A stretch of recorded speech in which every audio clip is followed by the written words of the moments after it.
Do you hear that? Yes, a chopper, and he's got talent. Yes, but they're playing at the attacker's pace. The attacker's also got speed. Squeak! Puck! Quick! Puck! Puck! Compared to the chopper, the attacker's game is sloppy. Puck! The chopper also seems to be trying his hardest. The attacker's ball has reach. Puck! No. The attacker's got speed, but also big holes in his defense. Puck! Dump! Squeak! The chopper is losing deliberately. Puck! Why? Who knows? Maybe that's just how they do things in Japan. Anyway, let's go inside. Puck! The sound of the wind gets in the way. As you might guess from my jersey regularly wearing of baseball caps, I am a big sports fan. And I also love sports narratives. Even though they are often trite and overdone, there is something primal in the way that competition can create good narrative, especially when it is actually a narrative and not real life, where you have to often force a narrative upon a given scenario. And I think few mediums have done the sports narrative better than manga. There's something about the way the decompressed storytelling can allow you to make a single moment in a game last forever, or the boring parts of real life, the training, the off-season, breeze by as if there's no real time passed at all. Manga and its weekly storytelling, its long-running narratives is perhaps uniquely suited for the sports narrative. So that's why I'm really excited to dig into a sports manga for Divining Comics. This week we are going to be talking about one of the most beloved sports manga of all time, that is Ping Pong, the mangaka being Taiyo Matsumoto, who you might know from Tekkon Kincrete and Number 5, incredibly popular mangaka. And this was an incredibly popular manga in the 90s, Ping Pong. Ping Pong is really hot right now with the recent Timothée Chalamet vehicle, Marty Supreme, but this, I think, tells an even more powerful and interesting story, because it is about the way that we relate to sport, the way we relate to competition. And I'm getting a little bit ahead of myself, but Ping Pong tells the story of two teenagers primarily who grew up together. One of them is very reluctant to compete to his natural abilities, but is incredibly talented, and the other is very braggadocious, has some raw talent, but no real discipline. So let's dig into Ping Pong as the next installment of Manga May, a monthly installment where I look at some of my manga picks for the Divining Comics Challenge, where I am selecting 52 comics from across the globe and across time in order to expand my knowledge of the breadth and depth of comics as an art form. You can participate in the challenge. You can find the full list down below in the description, where you can pick your own picks based off of 52 categories that I think are designed to engage with the totality of comics as a medium. You can support the work I do here by giving this video a like, subscribing to my channel, leaving a comment with some of your favorite sports manga, and you can also find my writing over at spikestonehand.com, where I blog about new comics that are coming out, comics industry news, reviews, interviews that I think are interesting. And finally, throw a few dollars over my way on Patreon, support my work, and get your name at the end of this video. But if this is your first time here, let me introduce myself. My name is Steven, but you might better know me by my superhero alter ego, Spike Stonehand. And welcome to my channel, Divining Comics, where I explore the magic hidden between the panels of your favorite comics. Boys and girls, your attention, please. Presenting a new exciting radio program featuring the thrilling adventures of an amazing and incredible personality. So like I said, Ping Pong by Taiyo Matsumoto is primarily about two teenage childhood friends. Smile, who is named ironically because he never smiles. He is a very stoic, almost depressive child who just seems to want to get through life. He finds ping pong just as good of an excuse to pass the time as anything else. He's not really interested in it, despite his incredible skill level that everyone around him seems to notice, but he doesn't seem to care about. His best friend is Peiko, who is a very bold and braggadocious character, who really confident in his abilities, and he has a lot of natural talent, but he has no real discipline, and he has no real ability to improve beyond the natural level that he displayed as a young child. And I think that this right here gets at the core of what makes Ping Pong so incredible of a story. If you've never read it, it's very quick. You could read through the entirety of it very quickly. I only read through the first half of the story before I had to film this video. But Pico is who you would expect to find as the protagonist of a shonen manga. He is very much in the mold of Son Goku, in the mold of Naruto Shippuden, right? This raw, kind of bold, really talented character, and in a normal narrative you would see him get humbled, learn to accept defeat, and then rededicate himself to becoming even better, and eventually he would become the best there ever was, right? But that isn't the narrative that we get here, right? Instead, it is Smile, the kind of stoic friend character, who's actually the lead here. It's just like if, to use the Naruto example, if Sasuke was the main character instead of Naruto.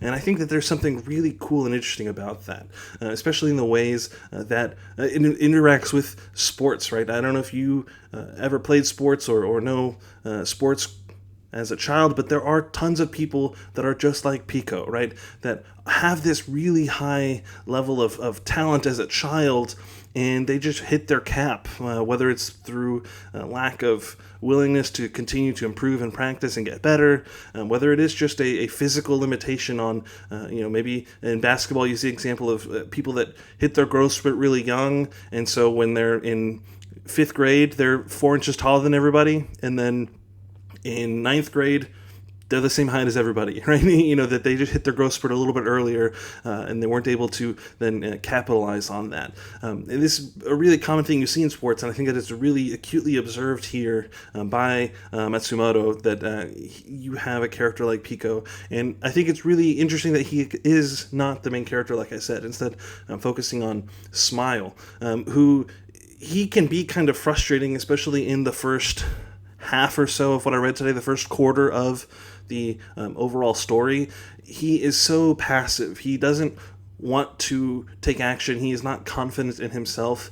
He doesn't think that he has what it takes to be great, or he doesn't care, I guess, to do the work to become great. But everyone else around him is constantly saying, oh, look, I can tell by your technique, I can tell you have all this skill level, and he refuses to play up to his level. And so that can be kind of frustrating, but I think it's a productive frustration, especially because that then delays the build-off to the first real ping pong match that you see Smile participate in, where he plays against his coach Joe. Joe is one of those people that is constantly telling Smile that he needs to be better and play better and practice hard and commit.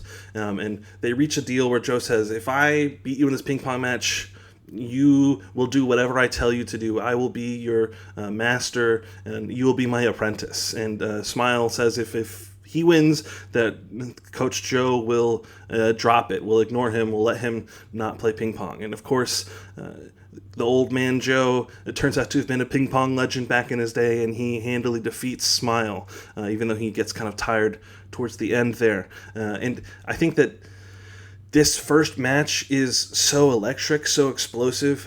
It's just, scene after scene of, people hitting the ping pong ball back and forth, but in this kind of slow motion that you can only get in manga, really, right? Even American comics with the 22-page a month limit that you hit, you wouldn't be able to achieve this level of mastery, of a really intense, heightened moment in a single ping pong match. And that's one of the coolest things about this comic, is just how well done the ping pong matches are, right? Even if you've seen something like Marty Supreme, as impressive as it is, I don't think it holds a candle to how cool every individual match is in Ping Pong, the manga. Another thing that this volumes do incredibly well is the supporting characters. You get characters that seem like they could be kind of one-off, like Dragon, or the guy that they call China, who is kind of a ringer brought in. He failed out of China, but he's still so much better than a lot of the Japanese ping pong players that they bring him into the rich private school to kind of be their ace in the hole. All of these supporting characters feel fully realized. They feel like they have their own stories going on, their own narratives, and to me, that is the mark of truly great storytelling, is when not only does the main character and maybe a couple supporting characters have their own arcs and journeys, but when everything feels like part of a fully realized world, that everyone has their own goals and motivations, their own journeys that they're going on. I do think sports is a great way to do that because of the natural inbuilt competition element within it, but this is a great example of that. Finally, and most importantly, I feel like I have to talk about just how phenomenal the art is here. It's kind of a dead line style that you get from pen drawing instead of brush drawing, but everything feels very detailed in a realistic way. You find the thing that you see in a lot of manga where the faces are a little simpler,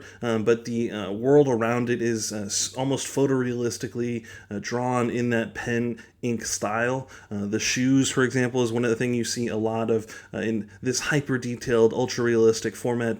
And the faces themselves are done in a very interesting and unique way that kind of not quite ugly, but ugly in the way of early 2000s, late 90s animation, that it's interesting. There's something to the caricatureness of all of the faces that makes you feel something about the characters' personalities and themselves reflected in how they look. Right, one of the members of the rival ping pong academy, who very much hates Smile and Pico because they were all childhood friends, and I guess he kind of felt abandoned by the two of them. He has this natural sneer to him in the way he's drawn that makes you kind of not like the guy. Right, it's all done in such an incredible way that I really can't recommend checking out the artwork alone enough. And it definitely makes me want to continue reading the other manga drawn by Matsumoto. So, moving to wrap things up, when I continue reading this, the answer is an unabashed yes. I almost finished reading this in a single sitting before this video. I simply just ran out of time, but I haven't done that yet of continued reading beyond what I am required to make this video every week, and I almost did because I enjoyed ping pong so much and I wanted to know how it ends, how the relationships between these characters play out. There's a lot of implied story between some of these characters, like, for example, Dragon of the rival academy and Smile seem to have some sort of shared backstory, some sort of understanding that is implied, but hasn't really been explored in detail yet, and I have to know how all of this plays out. Who would I recommend this for? Obviously, if you like sports, this is a great entry into the sports manga genre. I think also, if you like stories about young people becoming adults in these kind of pivotal moments, I think it's another thing that sports narratives can do really well, and this does incredibly well. You can see the characters kind of face challenges, and who they become as adults is dependent on how they reacted to these challenges, right? And I think that's, again, a thing that you see a lot in sports in real life, is people that butt up against loss for the first time in their life, that butt up against difficulty, and you kind of see how people react to it. Some people react with frustration and stubbornness, and I'm going to double down and double down and double down. Some people, like Pico, kind of say, you know what, maybe this isn't for me. There's things that I can find value in outside of how I do in a competition, and I think that this does a really good job, like many sports mediums do, at kind of getting at these core questions of what it means to be a child becoming an adult. Thank you again for watching this video. Like I said before, give this a like and a subscribe. Let me know in the comments what other sports manga are some of your favorites, because I love the genre and want to check out all of the good stuff that I can. Thank you once again for watching. Keep reading comics, and never let the magic of comics die. Old Enoch, he lived to be 365 when the Lord came and took him back to heaven alive. I saw the light from heaven shining all around. I saw the light come shining, I saw that light come down.